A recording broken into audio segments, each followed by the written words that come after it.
रामलीला समिति हल्दोपाल में आप सब मातृशक्ति युवा साथी मेरे बुजुर्ग आप सब लोगों का समिति के सदस्यों का मैं हृदय की गहराई से स्वागत अभिनंदन करता हूँ।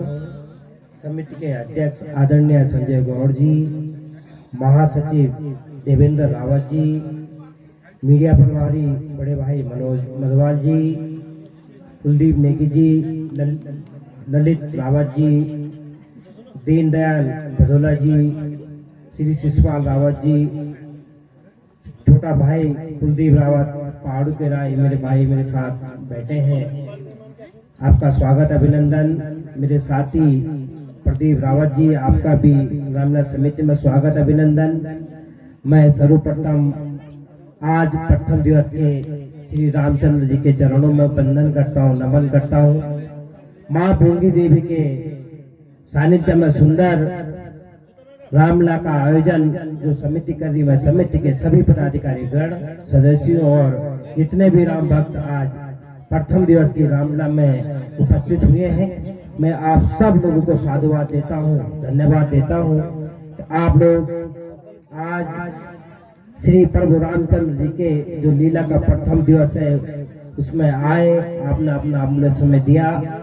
समिति आपके समय के सदैव ऋणी रहेगी। मैं स्वागत अभिनंदन करता हूँ म्यूजिशियन भाई लोगों का, मैं स्वागत करता हूँ जो फेसबुक के माध्यम से इस रामलीला का मंचन देश विदेश तक पहुँचा रहे भाई मनोज नेगी जी का। मैं सभी देवतुल्य मातृशक्ति भाई बहनों का एक बार पुनः स्वागत अभिनंदन करता हूँ कि आप लोगों ने मुझे भी अपने बीच बुलाने का कष्ट करा। मैं एक बार समिति के सभी सदस्यों का धन्यवाद करता हूँ। मैं धन्यवाद करता हूँ हमारे बड़े भाई श्री देवेंद्र भारती जी हमारे बीच हैं। तो इस क्षेत्र के लिए एक ऐसी शख्सियत है कि अभी हमारे भाई देवेंद्र रावत जी उनके बारे में बता रहे थे कि जब अभी हाल ही में 500 वर्षों के बाद अयोध्या में एक दिव्य और भव्य राम मंदिर का निर्माण हुआ है, तो जब सर्वप्रथम कार सेवा हुई थी, पूरे देश ही नहीं विदेशों से भी श्री रामचंद्र जी के भक्त लोगों ने एक बेड़ा उठाया था कि हम किस प्रकार से अपने आराध्य देव अपने आदर्श प्रभु श्री रामचंद्र जी का एक ऐसा मंदिर बनाए कि जो आने वाले अब 500 वर्ष में जो 5 सालों 5 लाखों वर्ष तक वो प्रेरणा के स्रोत हमारे आने वाली पीढ़ी के लिए बने। आपने उस दिव्य और भव्य राम मंदिर के लिए जो कार सेवा करी थी, आप क्षेत्र के लिए एक आदर्श और प्रेरणा हमारी नई पीढ़ी के लिए प्रेरणा स्रोत है। मैं सभी लोगों का स्वागत अभिनंदन करता हूँ। आप लोगों ने मुझे बोलने का मौका दिया, धन्यवाद। भारत माता की, प्रभु श्री रामचंद्र जी की, माता सीता की, लक्ष्मण बेटी की जय हनुमान, जय हनुमान।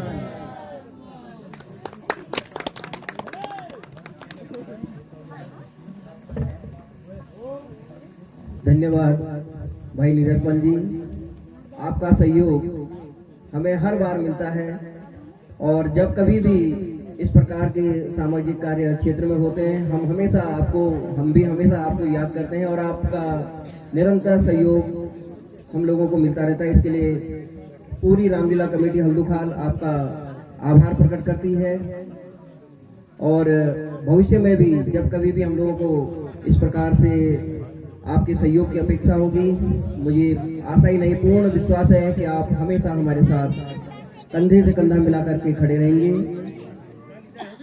इसी क्रम में जब तक कि अगला दृश्य तैयार होता है मैं निवेदन करूंगा रामलीला कमेटी नैनी डांडा के श्री देवेंद्र भारती जी को कि कृपया वो भी मंच पर आकर के संबोधन के लिए मंच पर आए।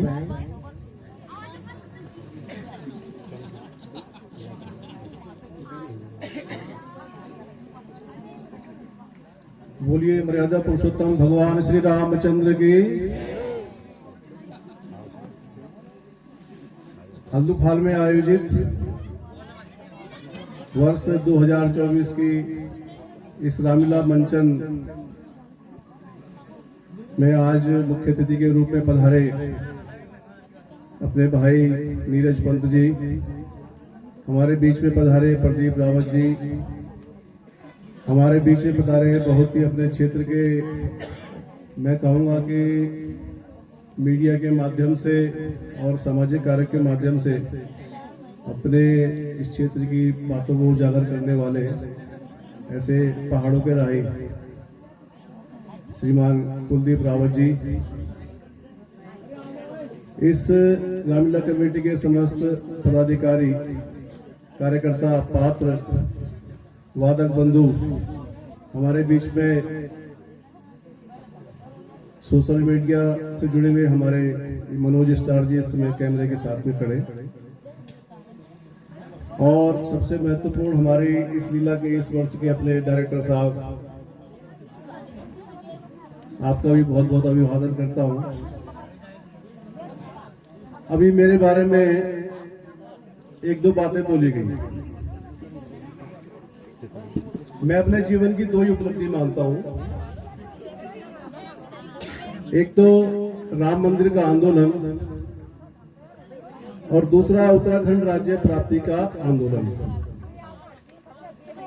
मेरा लगभग पूरी जवानी इन आंदोलनों में निकल गई। जब श्री राम मंदिर का वहां पर प्राण प्रतिष्ठा हुई, उद्घाटन हुआ, तो मन को कुछ संतोष हुआ, परंतु वो पीड़ा अभी समाप्त नहीं हुई है। आज मैं एक समाचार पढ़ रहा था कि अपने ही देश भारत के अंदर एक राज्य है केरल, और केरल के अंदर गांव का नाम ध्यान नहीं आ रहा, एक गांव है, वो गांव हिंदुओं से शून्य हो चुका है। आज उस गांव के अंदर कोई रामलीला नहीं होती, आज उस गांव के अंदर कोई भी पूजा पाठ नहीं होता, कोई भी हिंदुओं का पर्व नहीं मनाया जाता। सभी गैर इस्लामी, गैर मुस्लिम लोगों का प्रवेश उस गांव के अंदर वर्जित है। कोई भी गैर मुस्लिम उस गांव के अंदर कदम नहीं रख सकता। उस गांव के अंदर इस देश के संविधान के अनुसार जो कानून लागू होना चाहिए वो कानून वहां पर लागू नहीं होता। आज ये स्थिति हमारे देश के एक गांव में आई है। आज हम यहाँ पर खड़े होकर, यहाँ बैठकर इस रामलीला का आयोजन कर रहे हैं, इसका आनंद ले रहे हैं। ये आनंद इस देश के जो मूल निवासी हैं, जिनको हिंदू कहा जाता है, जिनको आर्य कहा जाता है, जिनको सनातनी कहा जाता है, ये आनंद पूजा पाठ का, उत्सवों का, देवी देवताओं के पूजन का ये हिंदू समाज कब तक प्राप्त करेगा, अब ये प्रश्न खड़ा है।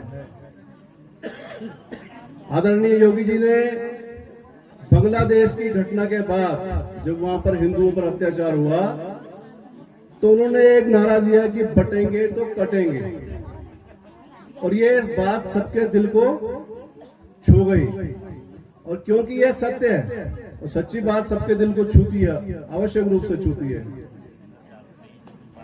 अभी मेरे लिए कोई कहेगा भी राजनीतिक रूप से बोल रहे हैं तो उसकी मैं बिल्कुल भी परवाह नहीं करता हूं। आज ही मैंने समाचार पढ़ा है कि वक्फ बोर्ड ने फिर एक बार 2400 हेक्टेयर जमीन पर हिंदुस्तान के अंदर फिर से दावा कर दिया है। अब ये वक्फ बोर्ड क्यों बना, वक्फ बोर्ड कानून क्या है? मेरे ख्याल से मेरे से ज्यादा पूर्ववर्ती सरकारों के जो नेता हैं या वर्तमान में जो कांग्रेस पार्टी के वरिष्ठ लोग हैं उनको जानकारी होनी चाहिए, क्योंकि कांग्रेस की सरकार ने ऐसा कानून बनाया था कि वक्फ बोर्ड के पदाधिकारी जिस भी स्थान पर खड़े होकर ये कह दे कि ये जमीन वक्फ बोर्ड की है, माना हम अभी इस मैदान में खड़े हैं, इंटर कॉलेज में खड़े हैं, वक्फ बोर्ड के 4 मौलवी यहाँ पर आ जाएं और ये कह दें कि ये जो सारी संपत्ति है, ये राजकीय इंटर कॉलेज हल्दुखाल की जो भी संपत्ति है यहाँ पर, ये वक्फ बोर्ड की है, तो आप लोग या हम लोग किसी भी कोर्ट में नहीं जा सकते, कहीं पर भी हम अपनी बात को नहीं रख सकते। जाएंगे तो उन्हीं की कोर्ट में जाएंगे जहां पर जज भी उनका होगा, वकील भी उनका होगा, नियम और कानून भी उनका होगा। तो आप समझ सकते हैं कि वो फैसला किसके हक में आएगा। जिनको मेरी बातों पर विश्वास नहीं हो रहा वो सर्च कर ले वक्फ बोर्ड के बारे में, उनको जानकारी हो जाएगी। अभी 16 तारीख को देवकीनंदन ठाकुर जी जो प्रसिद्ध कथावाचक हैं वो दिल्ली में वक्फ बोर्ड की तरह सनातन बोर्ड को बनाने की मांग कर रहे हैं, जिसका कि हम सभी लोग भरपूर समर्थन करते हैं। आज जो हमारे धर्माचार्य हैं, आज जो हमारे आचार्य हैं, इस देश को मार्गदर्शन देने वाले, इस हिंदू समाज को मार्गदर्शन देने वाले जितने भी साधु संत हैं, आज समय आ गया है कि हम सबको सब प्रकार का भेदभाव भूलकर एकजुट होकर, एकमुठ होकर उनकी बातों पे चलना है, उनकी आज्ञा का पालन करना है और उनके पीछे खड़ा होना है। मैं फिर दोहरा रहा हूं, हमारे प्रदेश के अंदर भी ऐसी स्थिति आ गई है कि जो पहले कश्मीर के अंदर थी वो स्थिति सामने ना आए, इसके लिए हम सभी लोगों को जागरूक रहना है। अभी कुछ दिन पहले हमारे अपने क्षेत्र में एक भीषण दुर्घटना घटी है और उसमें बहुत से लोग हताहत हो गए, अकाल मृत्यु को प्राप्त हो गए, बहुत से लोग घायल हो गए। मैं उन सभी मृत आत्माओं की शांति के लिए भगवान राम के दरबार में याचना करता हूं कि प्रभु उनको अपने चरणों में स्थान दे और शोक संतप्त जो परिवार हैं उनको इस अगाध दुख को सहने की शक्ति दे। हमारे क्षेत्र में इस प्रकार की दुर्घटनाएं और न घटे, इसके लिए हम सभी लोग क्या कर सकते हैं, इस पर भी विचार किया जाना चाहिए। अभी जब नैनाने की रामलीला थी और उसके लिए हम अपने छोटे भाई नीरज पंत जी को निमंत्रण देने के लिए मैं स्वयं गया था देहरादून में, तो उस दिन हमारी एक चर्चा हुई थी। यहाँ पर कुलदीप भाई बैठे हैं, वो चर्चा मेरी उनके साथ भी हुई है। हमने कहा भाई कि एक व्यक्ति 100 लोगों की मदद नहीं कर सकता, कोई भी घटना दुर्घटना घटती है तो, परंतु 100-200 लोग मिलकर एक व्यक्ति की मदद कर सकते हैं। तो हम सब मिलकर, जो सक्षम लोग हैं, सब मिलकर एक ऐसा मंच तैयार करें, एक ऐसा ग्रुप तैयार करें, एक ऐसा संगठन तैयार करें कि ऐसी आपदाएं आने पर अगर 200 लोग या 100 लोग हजार रुपए भी खाते में डालते हैं तो 1 लाख से लेकर 2 लाख रुपए एक बार में इकट्ठे हो जाते हैं। आज की तारीख में 1000 रुपए 2000 रुपए डालना कोई बहुत बड़ी बात भी नहीं है। तो मैं चाहूंगा कि हमारे जो दोनों बंधु हैं, बाकी सारे बंधु यहाँ पर मेरी बात को सुन रहे हैं, हम इसमें पहल कर रहे हैं।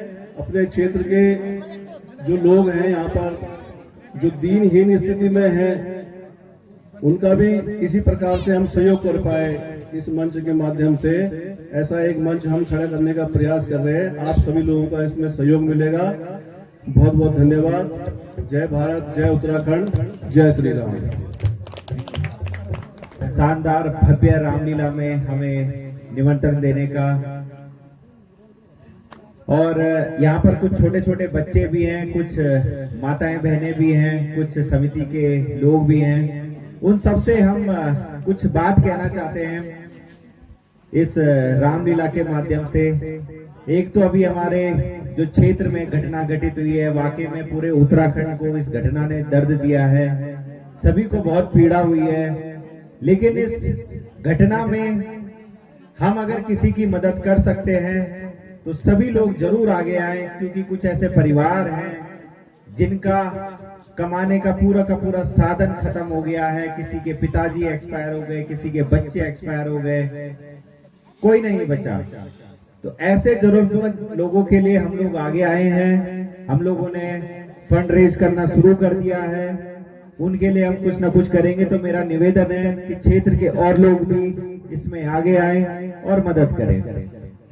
बाकी भगवान राम की जो लीला है, इस लीला में सब कुछ है, बस समझने की जरूरत है। त्याग, समर्पण, सब चीज है। और 3 शब्द जीवन में हमारे लिए, हम पहाड़ियों के लिए, हम उत्तराखंड वालियों के लिए बहुत महत्वपूर्ण है। वो अंग्रेजी के 3 शब्द है, लर्न, अर्न, रिटर्न।